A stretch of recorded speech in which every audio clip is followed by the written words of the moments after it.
हिमालय की गोद में बसा कैलाश पर्वत केवल एक पर्वत नहीं था, वह देवताओं, ऋषियों और साधकों के लिए ज्ञान, तप और रहस्य का अनंत केंद्र था। यहाँ समय ठहर सा जाता था और हर कण में दिव्यता का कंपन महसूस होता था।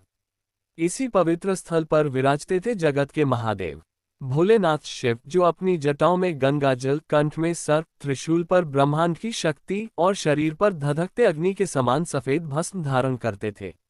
लेकिन ये भस्म केवल साधारण राख नहीं थी। इसके पीछे छिपा था एक अतीत, एक तप की गाथा और एक ऐसा रहस्य जिसे केवल कुछ ही देवता जानते थे। ये कहानी है भस्म की उत्पत्ति और उस दिव्य कारण की कि क्यों शिवजी स्वयं को राख से अलंकृत करते हैं। बहुत समय पहले देवताओं के स्वर्ण युग में एक प्रसंग हुआ जिसने स्वर्ग और पृथ्वी दोनों को हिला दिया। प्रजापति भृगु, जो अत्यधिक तेज, ज्ञान और अहंकार के लिए प्रसिद्ध थे, एक भव्य यज्ञ कर रहे थे। उनके यज्ञ की आभा इस कदर प्रबल थी कि उसके प्रभाव से देवताओं का तेज भी कम पड़ने लगा। इसी यज्ञ स्थल पर उन्होंने घोर तप से एक अद्भुत बालक उत्पन्न किया। एक ऐसा बालक जिसका शरीर अग्नि की ज्वालाओं जैसा तपता था और जिसने जन्म लेते ही पृथ्वी को कंपा दिया।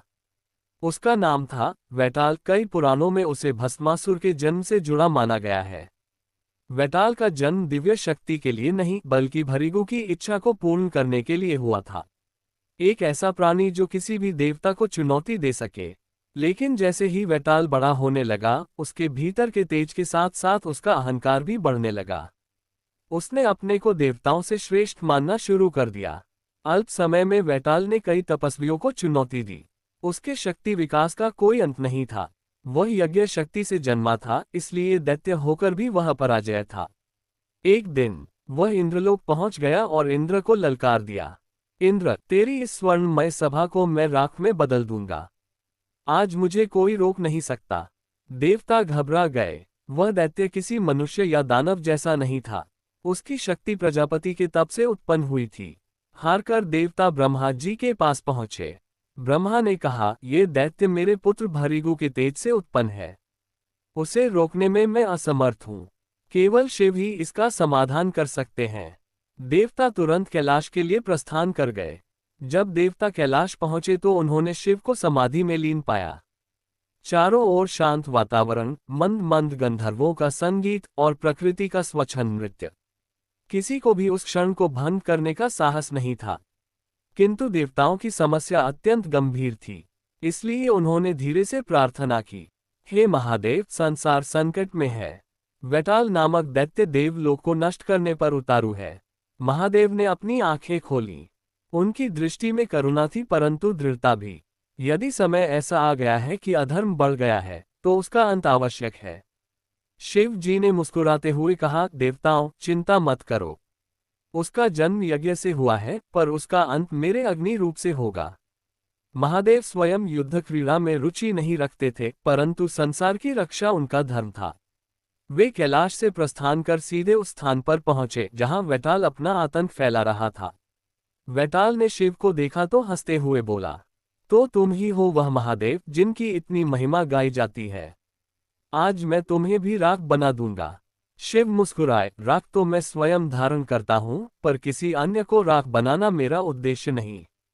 फिर भी यदि तू नहीं रुकेगा तो अपने अधर्म का फल भोगेगा। वैताल ने हमला किया। उसने पहाड़ों, वृक्षों, नदियों तक को शस्त्र की तरह इस्तेमाल किया। उसकी शक्ति लगातार बढ़ती जा रही थी, किंतु शिव की अग्नि तांडव शक्ति अद्वितीय थी। युद्ध के दौरान शिव ने अपने तीसरे नेत्र का आह्वान किया। अचानक समय रुक सा गया। जैसे ही तीसरे नेत्र की अग्नि प्रकट हुई, वैताल जलकर भस्म हो गया। उसकी अहंकार भरी शक्ति राख में बदलकर शिव के चरणों में गिर गई। जैसे ही वैताल नष्ट हुआ, पृथ्वी पर शांति लौट आए। देवताओं ने शिव के चरणों में प्रणाम किया। किंतु तभी ब्रह्मा के पुत्र भृगु भी वहां पहुंच गए। उन्होंने अपने पुत्र समान वैताल की राख को देखा और क्रोध से भर गए। हे शिव, आपने मेरे यज्ञ पुत्र का अंत कर दिया। उसकी शक्ति मुझे लौटा दो। शिव ने शांत स्वर में कहा, भृगु, जो जन्म लेता है उसका अंत भी निश्चित है। यह मृत्यु नहीं बल्कि मुक्ति है। भृगु शांत न हुए। उन्होंने कहा, यदि वह मेरे तेज से उत्पन्न था तो उसकी राख में भी शक्ति है। मैं उस शक्ति को वापस चाहता हूँ। महादेव ने राख की ओर देखा। और यहीं छुपा है भस्म का रहस्य। शिव ने राख को अपने हाथों में उठाया। तभी देवताओं को एक दिव्य आभा दिखाई दी। वह साधारण राख नहीं थी। वह वैताल की देह तो थी, पर उसके भीतर यज्ञ, तेज, तप और जीवन मृत्यु का रहस्य छिपा था। शिव बोले, ये भस्म शक्ति नहीं, एक शिक्षा है कि अहंकार कितना भी बड़ा क्यों न हो, उसका अंत निश्चित है। इसके बाद उन्होंने उस भस्म को अपने शरीर पर लगा लिया। देवताओं ने आश्चर्य से पूछा, प्रभु, आपने वैताल की राख को अपने शरीर पर क्यों लगाया? शिव मुस्कुराए और बोले, मैं भस्म इसलिए धारण करता हूं ताकि संसार को याद रहे। जो इस शरीर पर अभिमान करता है, अंततः वही भस्म बन जाता है। भस्म मृत्यु का संकेत नहीं, वैराग्य, ज्ञान और अनित्यत्व का प्रतीक है। यह अहंकार को जलाकर शुद्धि देती है। ये सुनकर सारे देवता नतमस्तक हो गए। इसके बाद शिव ने भस्म के महत्व को बताया। भस्म शरीर की नश्वरता का प्रतीक है। जब कोई यह समझ जाता है कि शरीर एक दिन मिट्टी में मिल जाएगा, तो उसके अहंकार, लालच और मोह का अंत हो जाता है। भस्म शिव का अलंकार नहीं, संदेश है। न गहने, न स्वर्ण, न रत्न, उनका आभूषण है राख, जो बताती है कि महिमा साधारण चीजों में भी छिपी होती है। भस्म साधक को ईश्वर के निकट ले जाती है। ये योगियों का चिन्ह है। साधक जब अपने शरीर पर भस्म लगाता है तो वह मन में ये स्मरण करता है, मैं आत्मा हूँ, शरीर नहीं। भस्म धारण करने से अग्नि शक्ति की रक्षा होती है।